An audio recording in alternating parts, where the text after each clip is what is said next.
اللہ تعالیٰ نے اپنے نیک بندوں کی صفات بیان کی ہیں. ان صفات میں یہ کہ والذین ہم لاماناتہم وعہدہم راعون، یہ اپنی امانتوں اور معاہدوں کا خیال کرتے ہیں، امانت میں خیانت نہیں کرتے. اس پر کافی تفصیلی بیان پہلے ہفتوں میں ہو چکا ہے. معاہدے کی پابندی کرتے ہیں. وعدہ اور معاہدے میں فرق ہے. وعدہ یک طرفہ ہوتا ہے اور معاہدہ ایگریمنٹ دونوں طرف سے جو ہوتا ہے. والذین هم لاماناتہم وعہدہم راعون والذین هم بشہاداتہم قائمون، گواہی پر قائم ہوتے ہیں، سیدھی گواہی دیتے ہیں. آج جو گواہی دی جاتی ہے وہ یہ نہیں دیکھا جاتا کہ سچ کیا ہے جھوٹ کیا ہے، بلکہ پہلے سے سوچ لیا جاتا ہے کہ میں نے فیور کس کو کرنا ہے. جب جھگڑے ہوتے ہیں آپس کے، اس میں ہم نے اپنے خاندان کو فیور کرنا ہے بس، چاہے وہ صحیح ہو چاہے وہ غلط ہو. قوموں کی لڑائیاں ہوتی ہیں تو ہم نے اپنی قوم کا ساتھ دینا ہے، چاہے وہ صحیح ہو چاہے وہ غلط ہو. یہ تو اللہ کی تعلیمات، اللہ رسول کی تعلیمات نہیں ہے بھائی. گواہی پر جو ہے نا انصاف کے ساتھ قائم رہو. وَمَن يَكْتُمْهَا فَإِنَّهُ آثِمٌ قَلْبُهُ، جو گواہی کو چھپائے گا اس کا دل گنہگار ہے. دونوں کام حرام ہے، گواہی کا چھپانا بھی اور غلط گواہی دینا بھی. آپ کو معلوم ہے کہ صحیح بات کیا ہے لیکن آپ نہیں بتا رہے. دیکھو اس زمانے میں نا صحیح بات پہ قائم رہنا، صحیح بات لوگوں کو بتانا جس کو آپ ٹھیک سمجھتے ہو، بہت مشکل کام ہے. وجہ اس کی ہے کہ اس سے آپ پوری دنیا میں تنہا ہونا شروع ہو جاتے ہو. حضرت مولانا اشرف علی تھانوی رحمہ اللہ تعالیٰ نے ایک زبردست بات لکھی ہے. فرمایا کہ جو محققین لوگ ہیں نا، محقق جو ریسرچر ہوتے ہیں، اکثر زیر عتاب رہتے ہیں. زیر عتاب کا مطلب اکثر بیچارے قابل ملامت ہوتے ہیں، لوگ برا بلا کہہ رہے ہوتے ہیں. کیونکہ لوگ جو بات کر رہے ہوتے ہیں، اکثریت جو بات کر رہی ہوتی ہے، اس کے پیچھے ریسرچ نہیں ہوتی. اس کے پیچھے ہوتا ہے ماحول کیا کہہ رہا ہے، سیزن کیا چل رہا ہے. جیسے آم کھانے کا سیزن چلتا ہے تو سب تربوز کھا رہے ہوتے ہیں یا آم کھا رہے ہوتے ہیں؟ آم کھا رہے ہوتے ہیں نا. آئس کریم کا سیزن چل رہا ہے تو سوپ پی رہے ہوتے ہیں یا آئس کریم پی رہے ہوتے ہیں؟ آئس کریم کھا رہے ہوتے ہیں، آئس کریم کھاتے ہیں.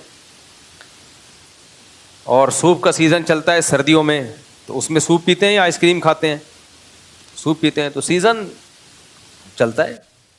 محرم ختم ہوگا، شادیوں کا سیزن دے دنادن شروع. اب لوگ کہتے ہیں پھر شادیوں کی باتیں شروع کر دی مفتی صاحب نے. محرم میں بھی شادی جائز ہے بھائی. تو لیکن سیزن چلنا شروع ہو جاتا ہے. رمضان کے بعد سیزن، سب دولہا بنے ہوئے ہیں، جو نہیں وہ بنے ہوتے وہ دوبارہ ان کا دل چاہتا ہے ہم دوبارہ بن جائیں. تو سیزن سے چلتی ہیں سب چیزیں. تو عوام کا حساب یہ ہے کہ وہ دیکھتے ہیں کہ ماحول کیا چل رہا ہے. جو بھی ریسرچر ہوتے ہیں نا حقیقی معنوں میں، وہ والے ریسرچر نہیں جو آج کل مارکیٹ میں محقق بن کے آئے ہوئے ہیں. یہ تو محقق کی ان کو تو ہوا بھی نہیں لگی ہے تحقیق کسے کہتے ہیں. یہ تو پھینکتے رہتے ہیں بس لمبی. میں ان محققین کی حیثیت آپ کو بتاتا ہوں. ان کی حیثیت آج کل کے جو نام نہاد محققین چل رہے ہیں نا، مذہبی اسکالرز جو پراپر وے میں عالم نہیں بنتے. آج کل ایک اور منجن چلنا شروع ہو گیا ہے کہ سنت مؤکدہ کچھ بھی نہیں ہوتا، یا تو فرض ہے یا نوافل ہیں. فرض پڑھنا ضروری ہے، باقی سب فمن تطوع خیرا فہو خیر لہ. قرآن کی آیت پڑھی جاتی ہے کہ جو اضافی جو بھی کچھ کرے گا وہ اس کے لیے بہتر ہے، یعنی نہ کرے تو ٹھیک ہے، کر لے تو اچھی بات ہے. تو اس کی بنیاد بنا کے کتنے لوگوں نے فجر کی سنتیں بھی چھوڑ دیں، ظہر کی سنتیں بھی چھوڑ دیں، مغرب عشاء کی سنتیں بھی چھوڑ دیں. تو یہ نام نہاد جو محققین آج کل آئے ہوئے ہیں نا، ان کی باتوں میں مت آیا کرو. ایک دو حدیثیں پڑھ لیتے ہیں اور ان کو کبھی بھی جواب دلائل سے مت دیا کرو. ان کو ہمیشہ جواب دیا کرو الزامی جواب کا مطلب یہ ہوتا ہے، یہ اصول ہمیشہ کے لیے پلے باندھ لو. باطل کے پاس اتنی طاقت نہیں ہوتی کہ وہ دلیل سے بات کرے. وہ دلیل آپ کو دلیل اس لیے لگ رہی ہوتی ہے کہ آپ کا علم بہت کم ہوتا ہے. تو تو آپ اس کو دلیل دو گے, وہ پھر دلیل کا جواب دے گا, الجھا دے گا آپ کو. اب عالم کو تو پتہ چل جائے گا یہاں گڑبڑ کر رہا ہے, یہ عامی آدمی کے لیے مشکل ہوتی ہے. تو ہمیشہ جب بھی کسی اہل باطل سے آپ کا مقابلہ ہونا, الزامی جواب دیا کرو. الزامی کا مطلب کیا ہوتا ہے؟ الزامی کا مطلب یہ ہوتا ہے کہ اگر آپ کا یہ اصول ٹھیک مان لیتے ہیں ہم, تو پھر آپ خود اس اصول کو کئی جگہ پہ کیوں توڑ رہے ہو؟ آپ بھی تو اس اصول کو خود کئی جگہ پہ توڑتے ہو.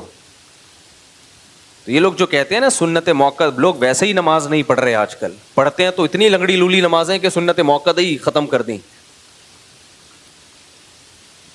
تو جو بھی آپ سے کہا کرے نا سنت موقع نہیں ہوتی, تو اس سے کہیں کہ اچھا ٹھیک ہے, پھر ہم پھر نماز ایسے شروع کریں گے, اللہ اکبر کہہ کے نیت باندھی, ثنا پڑھنے کی ضرورت نہیں ہے, کیونکہ سبحانک اللہم یہ لازم نہیں ہے.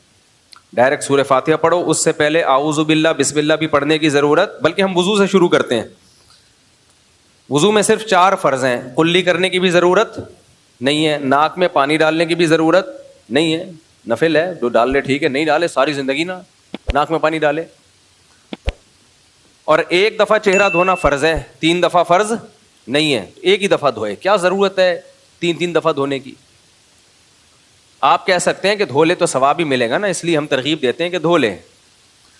بھائی آپ وہاں یہ بھی تو کہو نا کہ ایک چیز فرض نہیں ہے تو لوگ اس کو لازم کیوں سمجھ رہے ہیں؟ کوئی دھوئے, کچھ لوگ ایسے بھی ہوں جو نہ دھوئیں, کچھ لوگ ایسے ہوں جو سنت موقدہ کے ساتھ نماز پڑھیں, کچھ ایسے ہوں جو بغیر سنت موقدہ کے ساتھ زندگی پڑھتے رہیں. تو جو چیز لازم نہیں ہے اس کی تاکید کیوں کر رہے ہو آپ؟ تو ایسا ہونا چاہیے کہ 1 دفعہ چہرہ دھوئیں اور 1 دفعہ بازو دھوئیں, بس اتنا کہ ہاتھ گیلے ہو جائیں. 3 دفعہ کے تکلف کی ضرورت نہیں ہے. اور پھر جب نماز پڑھیں تو سورہ فاتحہ سے ڈائریکٹ شروع کر دیں, اعوذ باللہ بسم اللہ پڑھنے کی, ثنا پڑھنے کی ضرورت نہیں ہے. پھر جب رکوع میں جائیں تو بہت سے فقہا کے نزدیک رکوع کی تسبیحات لازمی نہیں ہے, سنت ہے, سنت موقدہ ہے, تو اس کی بھی ضرورت نہیں ہے. ٹھک سے رکوع کیا اور ایسے کر کے ٹھک سے کھڑے ہو گئے. کیا خیال ہے بھائی؟ کوئی ضروری تھوڑی ہے. آپ کسی بھی مفتی سے پوچھیں کہ کسی سے رکوع کی تسبیحات اگر رہ جائیں تو کیا نماز ہو جائے گی؟ وہ کہے گا ہاں ہو جائے گی, کیونکہ واجب نہیں ہے. اور اگر کسی کے نزدیک واجب ہے تو 3 دفعہ واجب نہیں ہے, 1 دفعہ واجب ہے. تو 3 دفعہ بالکل نہ پڑھیں, 1 دفعہ پڑھ لیں, اور ہمیشہ یہی معمول بنائیں.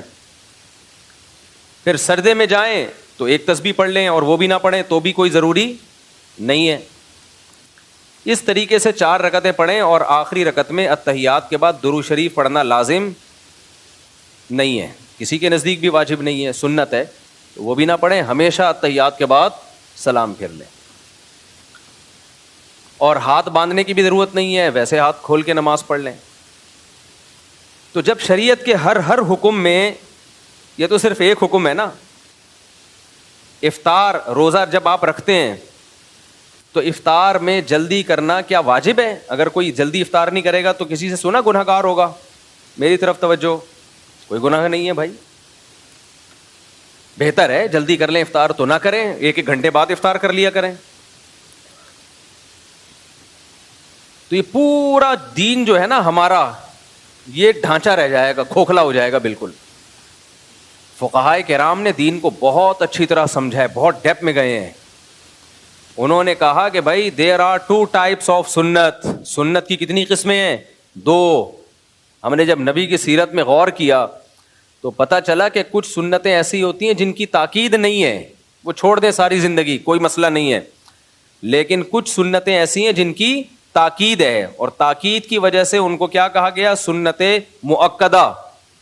وہ کبھی کبھار چھوٹ جائیں تو ٹھیک ہے, بلا وجہ چھوڑنا وہ ٹھیک نہیں ہے. جو چھوڑنے کا معمول بنا لے گا تو غالب گمانے کے وہ گنہگار ہوگا, اور اس کو یہ کام کرنے نہیں دیا جائے گا, قابل ملامت ہوگا, برا بلا کہا جائے گا اس کو.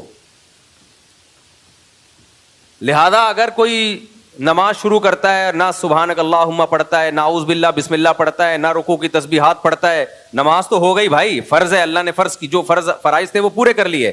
قضا اب اس کی قضا لازم نہیں ہے, فرض ادا ہو گیا. کیا اس پر ہم یہ آیت پڑھ لیں گے فمن تطوع خیرا فہو خیر لہ؟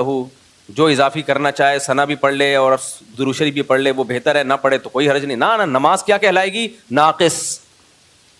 تو جیسے نماز کے اندر دو طرح کی سنتیں ہیں، کچھ سنت مؤکدہ اور غیر مؤکدہ، اسی طرح نماز کے باہر کی بھی کچھ سنتیں ہیں، کچھ سنت مؤکدہ اور کچھ سنتیں غیر مؤکدہ. نبی نے کبھی بھی فجر کی نماز سے پہلے 2 سنتیں ضائع نہیں کی ہیں، اور یہ نماز میں شامل ہیں، فرائض کی تکمیلات کے لیے. اس کی سب سے بڑی دلیل یہ ہے کہ ہمیں کچھ سنتیں ایسی ملتی ہیں جو فرائض کے توابع میں سے نہیں ہیں، فرائض کے تابع نہیں ہیں. جیسے اشراق کی نماز، کسی نے فجر نہ بھی پڑھی ہو تو اشراق پڑھے گا، ہو جائے گی. عشاء نہ بھی پڑھی ہو تہجد پڑھے گا، تہجد کہلائے گی وہ. لیکن فجر کی 2 سنتیں جب ہی سنت کہلائیں گی جب 2 فرض بھی ہوں اس کے ساتھ، کیونکہ وہ ہیں ہی فرض کی وجہ سے ہیں، وہ فرض نہ ہوتی تو وہ بھی نہ ہوتی. ظہر کی سے پہلے کی 4 سنتیں ان کی انڈیویجولی کوئی حیثیت نہیں ہے، وہ جب ہی ہیں جب ظہر کے 4 فرض آپ نے پڑھنے ہیں. اسی طرح ظہر کے بعد کی 2 سنتیں جب ہی ہیں جب ظہر کے 4 فرض پڑھنے ہیں. کوئی اکیلی 2 سنتیں پڑھ کے چلا جائے تو اس کی کوئی حیثیت، وہ عام نوافل ہوں گے وہ. تو یہ جو سنتیں ہیں جن کی نبی صلی اللہ علیہ وسلم نے ہمیشگی کی ہے، جب بھی فجر پڑھی آپ نے فجر کے ساتھ پہلے 2 سنتیں پڑھی ہیں. اس میں جب بھی آپ نے ظہر پڑھی اس سے پہلے آپ نے 4 پڑھی ہیں، اور اس کے بعد بھی آپ نے 2 پڑھی ہیں. اس پہ صحیح حدیث موجود ہیں. تو اس لیے فقہائے کرام نے ان میں بھی تفریق کی ہے، ایک سنت مؤکدہ اور ایک سنت غیر مؤکدہ. تو اب آپ نے ایک فتویٰ جاری کر دیا کہ فرائض پڑھ لو بس کافی ہے، اس کے ساتھ سنت کی کوئی ضرورت نہیں ہے. تو یہ اس کی دلیل ہے کہ آپ کو سنت مؤکدہ اور غیر مؤکدہ کا فرق معلوم نہیں ہے. اور میں آسان مثال دیتا ہوں. بہت سے علماء کے نزدیک قربانی واجب نہیں ہے، لیکن وہ کہتے ہیں سنت مؤکدہ ہے، یعنی چھوڑنا ٹھیک نہیں ہے صاحب استطاعت پر، کیونکہ اتنی اس پہ وعید ہے. آپ نے انکار کر دیا، سنت مؤکدہ کوئی چیز ہی نہیں ہے، تو انکار کر دیا تو وہ تو بہت سارے دین کے حکام غائب ہو جائیں گے. دوسرا ایک اور مسئلہ، ابھی ایک نیا مسئلہ، کیونکہ فوراً جب فتنہ ہوتا ہے نا اسی وقت اس کے خلاف بولنا شروع کر دو تو دب جاتا ہے. نیا مسئلہ بھی آج کل کھڑا ہو گیا ہے. بعض اسکالرز نے یہ کہنا شروع کر دیا کہ والدین کی اطاعت کا قرآن میں کہیں بھی حکم نہیں ہے. والدین کے ساتھ حسن سلوک کا تو حکم ہے، ان کی اطاعت کا حکم نہیں ہے. کمنٹس میں نیچے ماشاءاللہ ویل ڈن، یہ ہیں صحیح محقق، یہ ہیں صحیح اسکالر، یہ ہوتے ہیں کہ بھائی والدین کے ساتھ اچھے سلوک کا تو حکم ہے، اطاعت کا حکم نہیں ہے. اتنی شدید وعید ہے نا. نبی سے جب پوچھا گیا نا اکبر الکبائر، کبیرہ کے بھی بڑے گناہوں میں کون سا بڑا گناہ ہے، تو اس میں آپ نے عقوق الوالدین، عقوق نافرمانی کو کہتے ہیں، والدین کی نافرمانی. یہ لوگ چاہ رہے ہیں کہ قرآن و سنت کا لیبل لگا کے ہمیں انگریز بنا دیں، گورا بنا دیں، نہ باپ کا پتہ نہ، ورنہ اچھا سلوک تو انگریز بھی اپنے ماں باپ کے ساتھ کرتا ہے. وہ کون سا کوئی جوتے مارتا ہے ان کو؟ ان کے اچھا سلوک یہی ہے کہ بڑھاپے میں اولڈ ہاؤس میں جمع کرا دو، یہ اچھا سلوک ہے. وہ کہتے کیئر زیادہ ہوتی ہے. ہمیں اجازت نہیں ہے. تو ماں باپ کی اطاعت کرنا بھی لازم ہے. ہاں یہ ضرور ہے کہ اس اطاعت کی ایک حدود ہیں. سب سے بڑی حدود یہ شریعت کے خلاف حکم ماننا لازم نہیں ہے. کوئی ایسا حکم جس میں کسی پہ ظلم ہو رہا ہو، جیسے ماں کے کہنے پہ بیوی پہ ظلم کرنا شروع کر دینا، یہ جائز نہیں ہے. اسی طرح شریعت نے کچھ بنیادی رائٹس ہر شخص کو دیے ہیں، کچھ بنیادی حقوق دیے ہیں، جس کو آپ اسلام کی زبان میں ہیومن رائٹس کہہ سکتے ہیں. اس میں ماں باپ کی اطاعت لازم نہیں ہے. ہر انسان کی ایک انڈیویجول لائف بھی ہوتی ہے. مثال کے طور پر آپ کو ڈاکٹر بننے کا شوق ہے، ابا کہہ رہے ہیں نہیں تو تاجر بنے گا، زبردستی کا تاجر بنا رہے ہیں آپ کو، تو آپ پر اطاعت لازم نہیں ہے. بھائی میں میڈیکل سائنس میں مجھے دلچسپی ہے، ابا کہہ رہے ہیں کہ تو تاجر بنے گا، آپ کو ڈاکٹر بننے کا شوق ہے، تو اس میں زبردستی والدین نہیں کر سکتے. اسی طرح نکاح کا مسئلہ بار بار بیان کرتا رہتا ہوں، آپ اپنے خرچے پہ نکاح کرنا چاہ رہے ہو، والدین کو روکنے کا حق نہیں ہے، کیونکہ یہ انسان کے بنیادی حقوق ہیں. آپ سفر کرنا چاہتے ہو، والدین زبردستی روک رہے ہیں آپ کو، جبکہ ان کو کوئی نقصان بھی نہیں ہے آپ کے سفر کرنے سے. تو ٹریولنگ یہ ہر ایک کا بنیادی حق ہے. اس ٹریولنگ میں اگر آپ کو کوئی فائدہ ہے، یا ایسا حکم دے رہے ہیں جس میں ان کا کوئی نقصان نہیں ہے، پھر بھی آپ پہ بلا وجہ کے ایک حکم مسلط کر رہے ہیں. بعض ہوتے ہیں بس چڑچڑے طبیعت ہو جاتی ہے ان کی، بلا وجہ کا آرڈر جاری کر رہے ہوتے ہیں، حالانکہ اس آرڈر کو پورا کرنے میں ان کا کوئی فائدہ نہیں ہے. تو وہ ایک الگ بات ہے. لیکن نارملی مباح چیزوں میں ماں باپ جب کسی بات کا حکم دے دیں تو شریعت میں ان کی اطاعت لازم ہے. آپ کے پاس نو کا آپشن نہیں ہے اس میں. یہاں تک کہ چاروں ائمہ کا اس پر اتفاق ہے، اور یہ مسئلہ حدیث سے نکالا ہے. کہ اگر نفل نماز بھی آپ پڑھ رہے ہیں نا اور ماں اور باپ نے آپ کو کوئی آرڈر دیا, کوئی حکم دیا, تو آپ پر لازم ہے کہ آپ شرعاً آپ کے لیے جائز ہے کہ آپ نماز توڑ دیں, اس کی پکار کا جواب دیں. اتنی شدید تاکیدات ہیں. اور ایک اسکالر نے بڑے آرام سے کہہ دیا کہ اسلام میں ماں باپ کے ساتھ اچھے سلوک کا تو حکم ہے, لیکن ماں باپ کی اطاعت کہیں بھی لازم نہیں ہے. ہوتا یہ ہے کہ جو ممی ڈیڈی ٹائپ کے مسلمان ہوتے ہیں نا, ممی ڈیڈی, دیکھو اسلام سے مسلمان کا رشتہ بہت مضبوط ہوتا ہے. آپ لوگ مجھے لگ رہا ہے ٹینشن میں آ رہے ہو تھوڑا سا, آج مجھے لگ رہا ہے فیل محسوس سا ہو رہا ہے مجھے. مسلمانوں کی دو قسمیں ہیں. دیکھو انسانوں کی تین قسمیں ہیں. ایک تو بالکل کافر, جس کو پشتو میں کہتے ہیں کافر کا بچہ. پشتو میں کیا کہتے ہیں؟ کافر کا بچہ. تو وہ تو مانتا ہی نہیں نا اسلام کو, تو اس کو تو ماں باپ کے حقوق سمجھاؤ سکھاؤ, اس کی صحت پہ کوئی فرق نہیں پڑتا. پھر جو مسلمان ہیں ان کی دو قسمیں ہیں. ایک ہے ماڈرن مسلمان, جن کا کلمے کا رشتہ قائم ہے, بچپن میں ختنیں ہو گئی تھی ان کی, اور ابا اماں مسلمان تھے تو تھوڑا بہت اسلام سے رشتہ ہے, اور اسلام میں اٹریکشن اتنی ہے, اسلام کو چھوڑنا آسان نہیں ہے. کیونکہ انسان ایک دفعہ جب اسلام میں اس کلچر میں آ جائے نا, وہ کہے گا بھائی سب کچھ ہو جائے گا, دنیا چھوڑ دوں گا, اسلام نہیں چھوڑوں گا. اسلام چھوڑنا آسان نہیں ہے. بہت ہی کوئی بدبخت قسم کے لوگ ہوتے ہیں, بہت ہی پتھر دل ہوتے ہیں جو اسلام چھوڑ دیتے ہیں. تو اس میں اللہ نے حسن اتنا رکھا ہے نا, جو ایک دفعہ اسلام کا چاشنی چکھ لے, مزہ چکھ لے, وہ کہاں چھوڑے گا. لیکن ان سے عمل ہوتا نہیں ہے. رہے وہ یورپ میں, امریکہ میں, گوروں کے ساتھ ماڈرن لائف, تو ان کو ماڈرن اسلام چاہیے ہوتا ہے. ایسا اسلام جس میں لیبل بھی اسلام کا لگ جائے اور کرتوت سارے انگریزوں والے ہوں.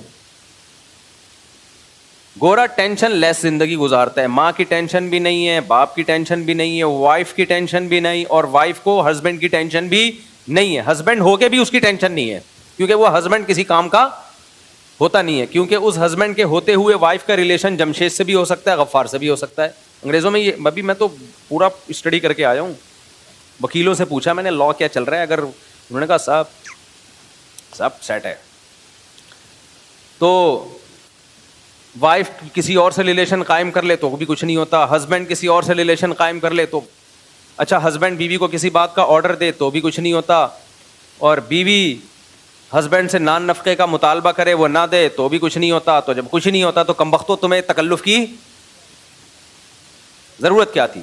بس ایک مصیبت میں پھنس جاتے ہیں وہ لوگ. وہ مصیبت یہ کہ جب تک گرل فرینڈ تھی تو کوئی ٹینشن نہیں تھی, شادی کر لی تو اب بریک اپ نہیں ہو سکتا, بریک اپ کرو گے تو آدھی پراپرٹی دو گے آپ.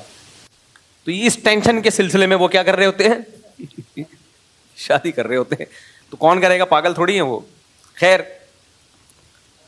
تو اب جو ماڈرن اسلام ہمارے جو ڈیفینس میں اور کلفٹن میں اور یعنی جو پوش ایریاز ہیں وہاں جو سارے مسلمان نہیں, یعنی جو برگر فیملیوں سے جن کا تعلق ہے, ان کی پیاس نہیں بجھ رہی تھی کہ ہمارے ان کرتوتوں پر ہم نہ باپ کو پوچھتے ہیں, نہ ہم ماں کو پوچھتے ہیں, نہ بیوی شوہر کی اطاعت کرتی ہے. جب میں یہ بیان کرتا ہوں شوہر گھر کا سربراہ ہے, تو ہماری لبرل انٹیوں کی ایسے لگتا ہے ان کی دم پہ پاؤں رکھ لیا میں نے.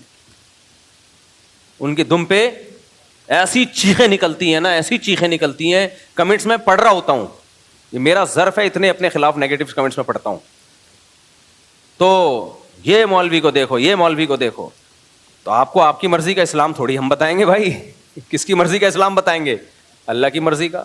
اللہ سے لڑو جا کے. اللہ میاں نے گھر کا سربراہ مکھنچو کو بنا دیا, اب کیا کریں. خیر, آپ کو ماننا پڑے گا, میں ماتحت ہوں بس. میں نے چھوڑ دو اسلام. کس نے کہا ہے اسلام کو چینج نہیں کرو, اسلام چھوڑ دو. آپ بولو بھائی مجھے ایک گورے سے شادی کرنی ہے, مجھے نیلسن چاہیے, جمشید نہیں چاہیے مجھے. مجھے کیا چاہیے؟ نیلسن. اور کیا ہوتا ہے؟ مائیکل چاہیے مجھے, مائیکل. میکائل نہیں چاہیے مجھے, کیا چاہیے؟ مائیکل. تو آپ پھر وہاں جاؤ نا, وہاں آزادی ہے بھائی, کوئی سربراہ وربراہ نہیں ہوتا. گورا ڈانٹ بھی نہیں سکتا بیوی کو, ڈانٹ دینا تو وہ کیس کر دے گی. تو اس لیے پھر ایسے ہی کسی ماڈرن سے آپ نکاح کریں. تو یہ کیا بات ہے ادھر پیڑے کھانے کے لیے, کیونکہ پتہ ہے گورے سے وہ تو کوئی حقوق نہیں ہوتے اس کے. عشق معاشقہ ہو جائے تو کر لیتی ہیں, ورنہ پتہ ہے کچھ بھی نہیں ملے گا وہاں.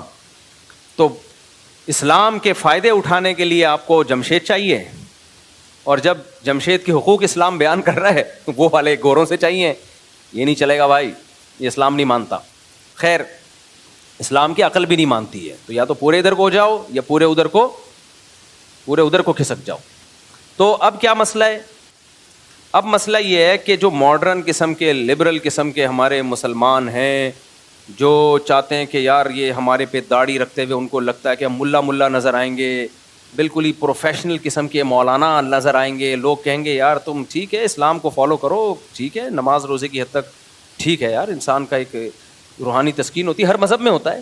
ہم جب ایئرپورٹ پہ جاتے ہیں تو پہلے ایئرپورٹ پہ یہ ہوتا تھا, دنیا کے تقریباً ہر ایئرپورٹ پہ ہی نماز کی جگہ ہیں کیونکہ مسلمان ہی نماز پڑھتے ہیں زیادہ تر.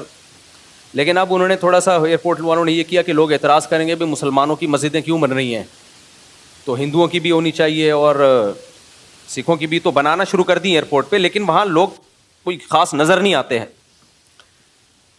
تو عبادت تو سبھی کر رہے ہوتے ہیں نا, ہر مذہب کے لوگ. اصل تو یہ ہوتا ہے کہ اسلام کلچر کے اندر لے کر آؤ. یہ بڑا مشکل کام ہے بھائی, یہ بڑا مشکل کام ہے. اپنے کلچر کو کیا بناؤ؟ اسلام. تو آپ کا حلیہ اور یہ سب چیزیں اسلام کے مطابق ہوں, عورت پردہ کر لے. تو اب ہماری لبرل انٹیاں اور ہمارے لبرل انٹے, ان کو کیا چاہیے کہ اسلام سے ظاہر اتنا ظرف نہیں ہے کہ اسلام چھوڑ دیں, وہ اتنا ایمان کی رمق ہے. تو ان کو پھر اس ٹائپ کے اسکالرز چاہیے ہوتے ہیں جو مغربی تہذیب کو مشرف و اسلام کر دیں. تہذیب مغربی ہو, ویسٹرن تہذیب ہو, اور اس پہ لیبل کیا لگا دیں؟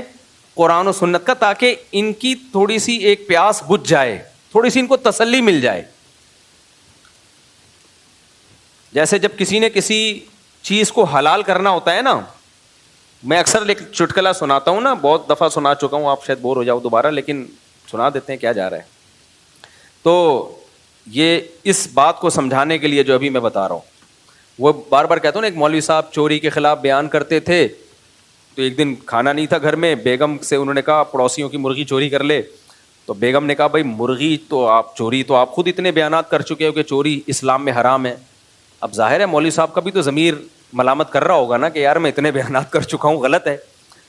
لیکن کہیں نہ کہیں سے حاشیہ نکال لیا انہوں نے کہا بھائی دیکھو, ہم مرغی نہیں کھائیں گے, شوربے سے روٹی لگا کے کھائیں گے. چوری کی مرغی نہیں کھائیں گے ہم روٹی کس سے کھائیں گے؟ شوربے سے.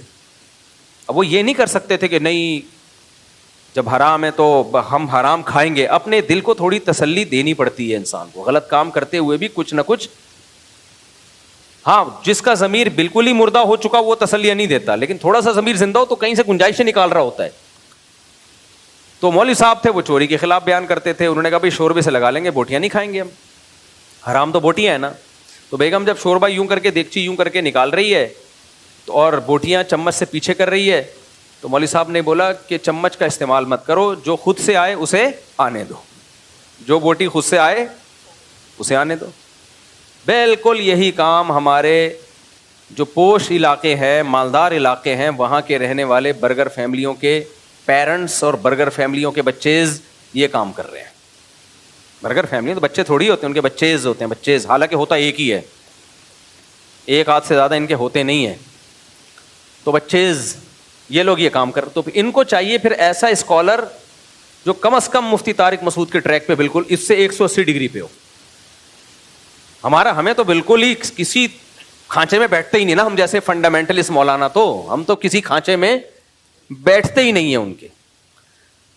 تو ان کو پھر ایسا اسکالر چاہیے ہوتا ہے کہ یار ہم داڑھی بھی نہ رکھیں, ہم ملا لگیں گے دیکھنے میں, اور ساس بہو کی خدمت, اوہو کیا عذاب ہے یار. اپنے ماں باپ کی ہوئی نہیں ہم سے, جو سگے فادر اور سگی مدر ہیں, یہ تو فادر ان لا اور مدر ان لا ہے, یہ کیا لگتے ہیں ہمارے, ہسبینڈ کی نہیں کر رہی, وہ ساس کی کہاں سے کرے گی یار.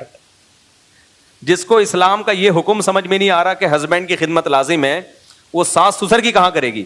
تو ان کو جب ایسے اسکالر ملتے ہیں نا کہ اسلام میں ساس سسر کی خدمت لازم نہیں ہے, عورت پہ گھر کے کام کاج لازم نہیں ہے, اور اب نیا لیٹسٹ بالکل فتویٰ مارکیٹ میں آیا ہے کہ ماں باپ کی اطاعت بھی لازم, بولو نہیں, بس اچھا سلوک ہے. ابے اچھا سلوک تو پڑوسیوں سے بھی لازم ہے یار, غفار بھائی سے بھی لازم ہے, جمشید سے بھی لازم ہے, ہندو سے بھی اچھے سلوک کا حکم ہے ہمیں, سکھوں سے بھی اچھے سلوک کا حکم ہے. ماں اور باپ صرف اچھا ہی رہ گیا کیا؟ اصل ہے اطاعت, فرما برداری. تو تو اب ایسے لبرل انٹیوں کو اور لبرل انٹوں کو کیا چاہیے؟ ایسے اسکالر چاہیے جو آپ کو ہر طرح کی پابندیوں سے آزاد کر دیں. تو پھر وہ ان کو ایسے لوگ بہت اچھے لگتے ہیں جو اس طرح کی باتیں کر رہے ہوتے ہیں کہ نہ اس کی خدمت لازم، نہ اس کی خدمت لازم، نہ فلانے کی خدمت لازم، ہر آدمی انڈیویجول ہے، آزاد ہے، ہر آدمی کی اپنی لائف ہے.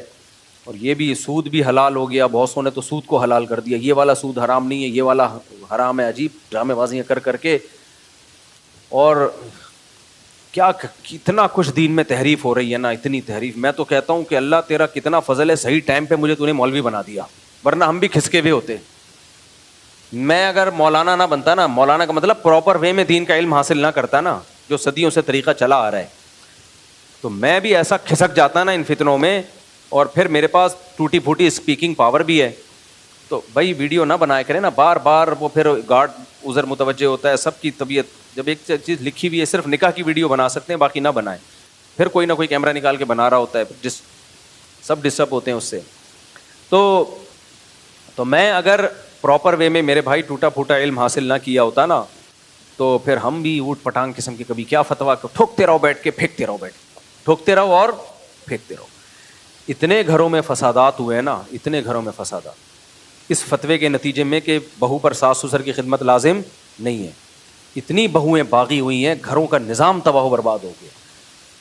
یار کچھ تو سوچو بات کرنے سے پہلے. آپ کی ماں اگر آپ کی بیوی سے پانی مانگتی ہے اور آپ کی بیوی جواب میں یہ کہہ دے کہ میرے اوپر آپ کی خدمت لازم نہیں ہے، وہ ماں کی 2 ٹکے کی حیثیت رہے گی گھر کے اندر؟ 2 ٹکے کی حیثیت رہے گی اس ماں کی؟ کیا اس کے دل پہ چھرے نہیں چلیں گے؟ باپ کہہ رہا ہے اپنی بہو سے کہ بیٹا مجھے روٹی پکا دو، میں بھوک لگ رہی ہے، مجھے نہیں پکانا آتی، تم فارغ بیٹھی ہو پکا دو. وہ کہے میرے اوپر آپ کی خدمت لازم نہیں ہے، میں نہیں پکا رہی. پھینک دو، بس کچھ بھی پھینک دو. پتہ نہیں یہ لوگ اپنی بیویوں کو کیسے رکھتے ہیں اپنے گھروں میں اپنے ماں باپ کے ساتھ. جو اسکالر فتویٰ دینا کہ عورت پر ساس سسر کی خدمت لازم نہیں ہے، اس کو بولا کہ سب سے پہلے یہ فتویٰ اپنی بیوی کو سکھایا کرو کہ تم پر لازم نہیں ہے. میری ماں بولے نا چائے بناؤ، تم پر لازم نہیں ہے، اور میرا کلپ چلا دینا کہ آپ کا بیٹا کہہ رہا ہے کہ آپ کی خدمت مجھ پر لازم بولو نہیں. آج ایک صاحب آئے، ہاں ظلم بہرحال ظلم ہے، اس کے خلاف آواز اٹھانی چاہیے. بعض ساسوں نے بہوؤں کا نچوڑ دیا ہے بالکل. نہ یہ دیکھ رہی ہوتی ہیں اس کے سونے کا ٹائم کیا ہے، نہ یہ دیکھ رہی ہوتی ہیں اس کی طبیعت کیا ہے. تو ماسی نہیں ہے وہ، بہرحال اس کو ایسا غلام بنا لینا کہ ماسی میں اور بہو میں فرق ختم ہو جائے، غلط ہے. لیکن جب بھی اجتماعی سطح پہ رہا جاتا ہے تو ایک دوسرے کی خدمت کی جاتی ہے، خیال کیا جاتا ہے.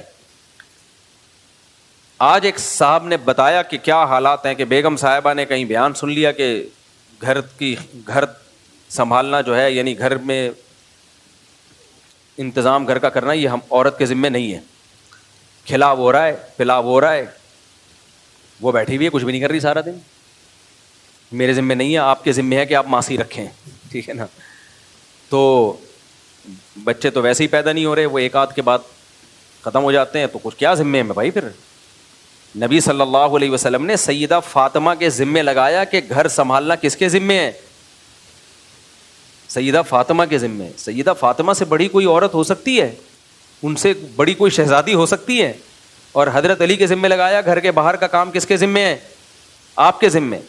ہاں یہ بات الگ ہے، فقہا نے یہ مسئلہ بیان کیا ہے کہ اگر کوئی بہت مالدار گھرانے سے ہو، بہت بڑے گھرانے کی لڑکی ہے جن کے گھروں میں کام کاج کا رواج ہی نہیں ہے، اب آپ رائل فیملی کی کسی شہزادی سے شادی کر کے گھر لے آئیں، پھر تھوڑی وہ کھانا پکائے گی. کیونکہ قرآن نے کہا عاشروہن بالمعروف، معروف طریقے سے ان کے ساتھ چلو. تو معروف طریقہ ہر قوم کا، ہر کلچر کا الگ ہوتا ہے. جو بہت مالدار گھرانے کی عورتیں ہیں جن کے گھروں میں نوکر چاکر ہوتے ہیں، تو اس کو یہ رائٹ پورا شریعت نے دیا ہے کہ وہ کام کاج سے انکار کر دے. لیکن نارمل جو لوگ، زیادہ تر لوگ متوسط گھرانوں کے ہوتے ہیں، درمیانے گھرانوں کے ہوتے ہیں، وہاں کے لیے یہی حکم ہے بھائی جیسے اپنے ماں باپ کے گھر میں آپ تھی تو اب یہاں گھر سنبھالنا کس کی ذمہ داری ہے؟ آپ کی ذمہ داری ہے. ٹھیک ہے شوہر کو اللہ نے مال دیا تو وہ ماسی وغیرہ کا بھی انتظام کرے، نہیں دیا تو تمہارے ذمہ ہے بھائی، یہ تم نے سنبھالنا ہے گھر. تو بہت ایکسٹرا آرڈینری کوئی مالدار ہیں جن کے گھروں میں رواج ہی نہیں تھا. نوکر چاکر میں ایسے مالدار بھی ہوتے ہیں کہ گھر میں عورتیں ایک سارا زندگی ایک کپڑے بھی کبھی استری نہیں کیے ہوتے انہوں نے. بہت رائل فیملی سے ہے, وہ بہت کسی وزیر کی بیٹی ہے, کروڑپتی لوگوں سے اس کا تعلق ہے, خاندان سے تعلق ہے, تو اس میں ٹھیک ہے. اس میں یہ ہے کہ پھر وہ وہی اس نے کہا گھر میں بھی کبھی وہ تو بہت ہی اونچے ہیں نا, لیکن اتنے اونچے خاندانوں میں تو بہت کم لوگ ہوتے ہیں نا. نارمل لوگ تو یہی ہیں کہ جو جیسے نارمل چل رہے ہیں. اب اسکالر ان میں فتویٰ دے دیتے ہیں کہ عورت کے ذمہ گھر کا کام نہیں ہے. عجیب پاگل بنا ہے یار. ایک اسکالر نے فتویٰ دیا کہ عورت اگر جاب کرنا چاہے تو شوہر کو روکنے کا حق نہیں ہے. انہی اسکالر نے یہ بھی فتویٰ دیا تھا کہ اس کے ذمہ گھر کے کام کاج نہیں ہے. تو سب لوگ تو اپریشیٹ کر رہے تھے, خاص طور پہ خواتین بہت اپریشیٹ کرتی ہیں. کسی عقل مند نیچے لکھا ہوا تھا پھر اس کے ذمہ ہے کیا, آپ یہ بتا دیں خالی کائنڈلی آپ یہ بتا دیں اس کے ذمہ ہے کیا, یہ بحث ہی چھوڑ دیں. کہ تو ایسے اسکالر سے آپ صرف یہ پوچھ لیا کریں کہ اسلام میں ناجائز کیا کیا ہے, اس کی لسٹ پیش کر دیں. ناجائز کیا کیا ہے کائنڈلی ہمیں صرف وہ بتا دیں. تو 2-4 چیزیں کوئی ناجائز رہ گئی ہیں تو وہ بتا دیں, بس ہم اس کو فالو کر لیں گے. تو اس لیے ماڈرن لوگوں کا ایک الگ ٹائپ کا اسلام ہوتا ہے, ان کو گنجائشیں چاہیے. میرے بھائی, ہم نے اپنی خواہشات کے مطابق اسلام کو نہیں بنانا, ہم نے اپنے آپ کو اسلام کی خواہشات کے مطابق لانا ہے. اپنے آپ کو لانا پڑے گا تو اللہ مانے گا, ورنہ اللہ کہے گا پھر کلچر اور یہ سب چیزیں جاؤ خود ہی بھگتو ان کو, میرے پاس تمہارا کوئی حساب و کتاب نہیں ہے. ہمارے شاگرد ہیں نا مختلف علاقوں کے, KPK کے بھی, بلوچستان کے بھی, پنجاب کے بھی, سندھ کے بھی, ہر طرح کے شاگرد آتے ہیں ہمارے پاس. مدرسوں میں پڑھانے کا بڑا فائدہ یہ ہوتا ہے کہ ہر قوم سے آپ کا مضبوط ریلیشن ہو جاتا ہے. یعنی ہر جگہ, میں پاکستان میں کہیں بھی جاؤں, ہر شہر میں درجنوں شاگرد ہیں الحمدللہ. تو کہیں بھی آدمی جا کے رہ سکتا ہے. پھر ہمارے اساتذہ بھی ہیں ہر شہر میں, پھر ہر قوم میں ہمارے ٹیچر بھی ہیں. میرے ٹیچروں میں بلوچ بھی ہیں, پٹھان بھی ہیں, پنجابی بھی ہیں, مہاجر بھی ہیں. تو اس لیے ہمارے مدرسوں میں قوم پرستی نہیں ہوتی. اللہ کا, ہم کر ہی نہیں سکتے قوم پرستی. ہم کسی قوم کے خلاف بولیں گے وہاں ہمارا استاذ نکلے گا کوئی صحیح ہے نا, ٹیچر نکل آئے گا, ہو ہی نہیں سکتا. تو اب میرے طلبہ ہیں مختلف علاقوں کے, میں ان کو کوئی شرعی مسئلہ سمجھا رہا ہوتا ہوں, وہ کہتے ہیں استاد جی ہم لوگ کے علاقے میں ایسا نہیں ہوتا, ہم لوگ کا تو کلچر نہیں ہے, ہم لوگ کا تو ایسا ہے. ہم تو میں کہتا ہوں ٹھیک ہے, پھر آپ اس کلچر کو فالو کرو. اللہ جب قیامت کے دن آپ سے حساب و کتاب لے گا کہ میرا حکم یہ تھا جو میں نے قرآن میں بیان کیا, تو آپ کہتے ہیں اللہ تیرا حکم تھا لیکن ہمارا کلچر اس سے میچ نہیں کر رہا تھا. تو اگر اللہ کہے کہ ٹھیک ہے یہ جو میں نے قرآن کا حکم دیا یہ پنجابیوں کے لیے نہیں تھا, میں اس میں یہ بتانا بھول گیا کہ پنجابی اس سے کیا ہے مستثنا, کیونکہ پنجابیوں کا کلچر یہ نہیں ہے. یا یہ جو میں نے قرآن کا حکم دیا یہ پٹھانوں کے لیے نہیں ہے کیونکہ پٹھانوں کا کلچر اس سے ڈفرینٹ ہے. اور یہ دوسرا جو میں نے حکم دیا یہ صرف سندھیوں کے لیے ہے, بلوچوں کے لیے نہیں ہے کیونکہ ان کا کلچر اس سے میچ نہیں کرتا. تو میں نے کہا پھر اللہ سے جب ہماری ملاقات ہوگی تو ہم کہیں گے اللہ مہاجروں کے لیے الگ قرآن نازل کر دے, پٹھانوں کے لیے الگ نازل کر دے, سندھیوں کے لیے بولو الگ نازل کر دے, بلوچوں کے لیے الگ نازل کر دے, انگریزوں کے لیے الگ, ڈیفنس والوں کے لیے الگ. اس میں یہ ہو کہ کسی پہ کسی کی بھی خدمت کسی بھی ٹائم پہ لازم نہیں ہے, کچھ بھی حرام تو ہے ہی نہیں. موسیقی بھی حلال ہے, ناچ گانا بھی حلال ہے, اور شراب 2-3 ڈھکن جس میں نشہ نہ ہو, اس کو بھی حدیث میں آتا ہے کہ قرب قیامت میں نا لوگ شراب کا نام تبدیل کر کے اس کو حلال کریں گے. تو ابھی فی الحال اسکالرز میں اتنی ہمت ہوئی نہیں ہے کہ شراب کو حلال کر دیں, لیکن رپورٹ نبی صلی اللہ علیہ وسلم خبر پہلے دے چکے ہیں کہ یہ بھی حلال ہوگی, کیونکہ کون چھوڑے گا بھائی شراب. اچھا یورپ امریکہ میں عجیب ہی ڈیزائن چل رہا ہے, وہاں لوگ بتاتے ہیں ہم ہوٹل میں جاتے ہیں, ہوٹل کا مالک شراب بھی پی رہا ہوتا ہے. اچھا جو بیرے آتے ہیں نا, سوری جو کسٹمر آتے ہیں شراب منگواتے ہیں, اور جب گوشت آئے نا تو کہتے ہیں یہ حلال ہے یا حرام ہے. یعنی مرغی جو ہے ہوتی مرغی ہے تو یہ ہاتھ سے ذبح کی بھی ہے یہ مشینی ہے. تو کہتے ہیں یار ادھر اتنا نیک بنا ہوا ہے کہ کھلا بھی مرغی رہے ہیں, خنزیر نہیں کھلا رہے, اور اس میں اتنا کہ مسلمان نے بسم اللہ اللہ اوپر پڑھ کے ذبح کیا بھی, اور دوسری طرف بوتل رکھی ہوئی ہے شراب کی. میں نے کہا چلو یار اسلام کی تھوڑی شراب کی اس کو عادت پڑ گئی, لیکن وہ یہ کہہ رہا ہے کہ یار جس چیز کی عادت پڑ گئی وہ اب مجبور ہو گیا ہوں. اللہ تو اس مجبوری کو نہیں مانتا, لیکن اچھی بات ہے نا, یہ تھوڑی کہ اب وہ شراب پی رہا ہے تو خنزیر بھی کھانا شروع کر دے. ہمارے فرمایا کرتے تھے کہ آج کا مسلمان ہر گناہ کر رہا ہوتا ہے, کچھ ایسے نیکی کے کام کر رہا ہوتا ہے کہ آدمی حیران ہو جاتا ہے کہ یار یہ کیسے کر رہا ہے؟ تو پھر مثال دیتے تھے کہ کتے سے کسی نے پوچھا کہ تو ٹانگ اٹھا کے پیشاب کیوں کرتا ہے؟ کتے نے کہا چھینٹے نہ پڑ جائیں. گٹر کے پانی میں بیٹھے گا, گٹر کا پانی پیے گا, سڑا ہوا گوشت کھائے گا, نہ بات کرنے کی تمیز, نہ چلنے پھرنے. کتا کو لے کے گھومنا بہت مشکل کام ہے. میں انگریزوں کو دیکھتا ہوں نا, جب کتے کو واکنگ کے لیے نکلتے ہیں تو اللہ کی قسم یہ منظر ہوتا ہے, ایسا لگتا ہے کتا ان کو لے کے نکلا ہے. یہ کتے کی طبیعت میں چین نہیں ہے, کبھی ادھر کبھی ادھر کبھی ادھر کبھی ادھر. اس کو بہت مشکل سے زنجیر سے سنبھالا ہوا ہوتا ہے انہوں نے, ایک ٹینشن میں ہوتے ہیں.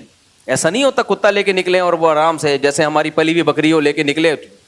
گایا لے کے نہیں نکلتے لوگ, تو جو پلی ہوئی گائے ہوتی ہیں جہاں جاؤ آپ آرام سے چل رہی ہے. کتا ایسا نہیں ہوتا, کبھی ادھر جا رہا ہے کبھی ادھر جا رہا ہے, کبھی کسی کو منہ مار رہا ہے, وہ اس کا مالک بار بار گھسیٹ رہا ہوتا ہے. میں کہتا ہوں یار انہوں نے کتنی بڑی ٹینشن پالی ہوئی ہے, اور دیکھنے میں یہی لگ رہا ہوتا ہے کہ یہ کتے کو لے کے نہیں, کتا ان کو لے کے نکلا ہے. تو کتا جو ہے ہر گند میں منہ مار لے گا, گٹر کا پانی پیے گا, لیکن جب پیشاب کرے گا تو ٹانگ اٹھا لے گا کہ کہیں چھینٹے نہ پڑ جائیں.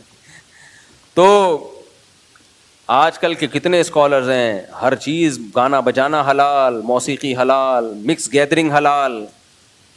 تو ایک اسکالر کی تصویر آئی, یوں کر کے بیٹھے ہوئے ہیں, وہ ہر چیز کو حلال کر رہے ہیں نا. تو نیچے کسی نے لکھا ہوا تھا یہ سوچ میں پڑے ہوئے کہ 2-4 چیزیں حرام رہ گئی ہیں, ان کو میں حلال کیسے کروں. 2-4 چیزیں حرام رہ گئی ہیں کسی طریقے سے.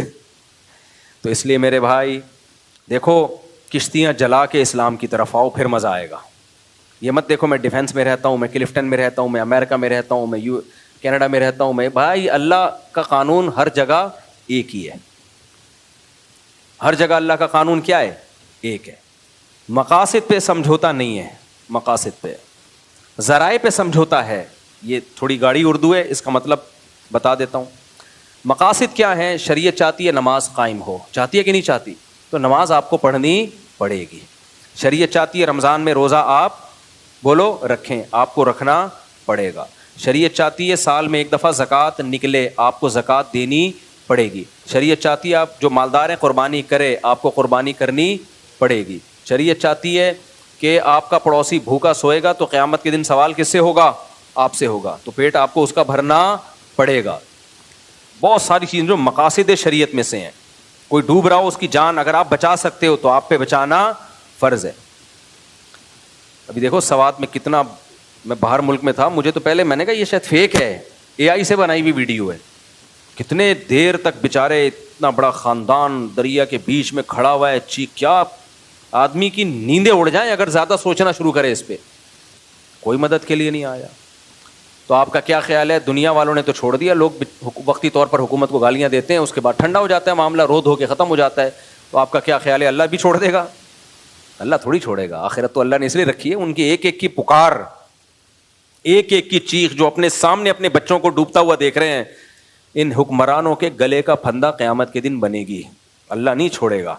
فرعون نے کتنا ظلم کیا تھا, بنی اسرائیل عاجز آ گئے, اور موسیٰ علیہ السلام سے ایک دن تنگ آ کے کہنے لگے یا موسیٰ اوذینا من قبل ان تأتینا ومن بعد ما جئتنا, اے موسیٰ تیرے آنے سے پہلے بھی عذاب میں تھے, تیرے آنے کے بعد بھی عذاب میں ہیں, ہمیں تو کوئی فائدہ نہیں ہوا.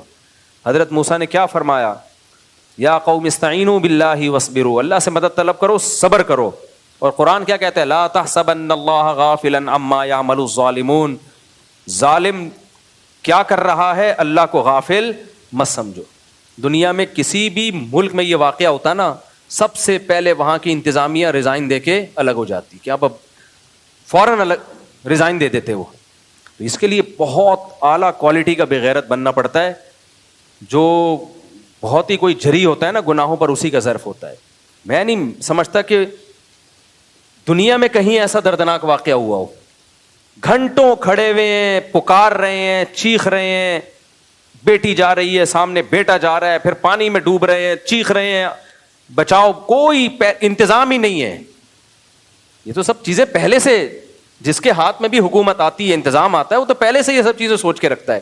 فوری حادثہ ہو جاتا, ہم کہتے ہیں یار ان کو نہیں پتا چلے, بہت زیادہ بے حسی ہے. میں نے تو ایک دفعہ ویڈیو دیکھی, اس کے بعد میں نے کہا بھائی یہ سوائے نیندیں رات کو اڑنے کے اور کچھ بھی حاصل نہیں ہوگا, جانے والے تو چلے گئے. تو اللہ کی ایک آیت تسلی دیتی ہے بس ہمیں, وَلَا تَحْسَبَنَّ اللَّهَ غَافِلًا عَمَّا يَعْمَلُ الظَّالِمُونَ. ایتھیس پتہ ہے کیا کہتے ہیں, دنیا میں اتنا ظلم ہوتا ہے تو خدا اگر ہے تو اس ظلم کو ختم کیوں نہیں کرتا. یہ جو ملحد لوگ ہیں نا, خدا کے منکر ہیں, بہت دلیلیں دیتے ہیں, اتنا کچھ دنیا میں لوگ بھوک سے مر رہے ہیں, اتنا کچھ ہو رہا ہے, تو خدا کہاں ہے. ایک طرف وہ کہتا ہے میں ماؤں سے زیادہ پیار کرتا ہوں, دوسری طرف وہ خاموش بیٹھا ہے. تو ہم ایتھیس سے کہتے ہیں کہ تمہیں لگتا ہے وہ خاموش نہیں ہے. وہ پکار کے اس نے اپنی کتاب میں کہہ دیا, لا تحسبن اللہ غافلا عما یعمل الظالمون. ایسے ہی تسلی دیتی ہے نا یہ آیت. دیکھو ظالم کے بارے میں نا, جو بڑے ظالم ہوتے ہیں ان کے لیے نرم جذبات رکھنا بھی ظلم ہے, یہ خوب سمجھ لو. بعض دفعہ آدمی جب بالکل ہی غیرت لیس ہو جاتا ہے نا, جیسے ڈاکوؤں کو لوگ پکڑ کے چھوڑ دیتے ہیں کہ ہائے ہائے بیچارہ, تو ڈاکو کو تو جس نے چھوڑا ہو نا اس کو نہیں چھوڑو, پھر کبھی بھی اس کو کبھی نہ چھوڑو, کیونکہ یہ ڈاکو سے بھی زیادہ پتھر دل ہے. ایک آدمی جوان عورتوں کو بیوہ کر رہا ہو, چھوٹے بچوں کو یتیم کر رہا ہو, پسٹل ہے اس کے ہاتھ میں, تھوڑے سے پیسوں کی خاطر جوان جنازے نکال دیتا ہو, کیا گزرتی ہے گھر والوں پہ قیامت, اور آپ اس پہ ترس کھا رہے ہو کہ اس کو چھوڑ دیا جائے. اس کا مطلب آپ کی کھوپڑی خراب ہو گئی ہے.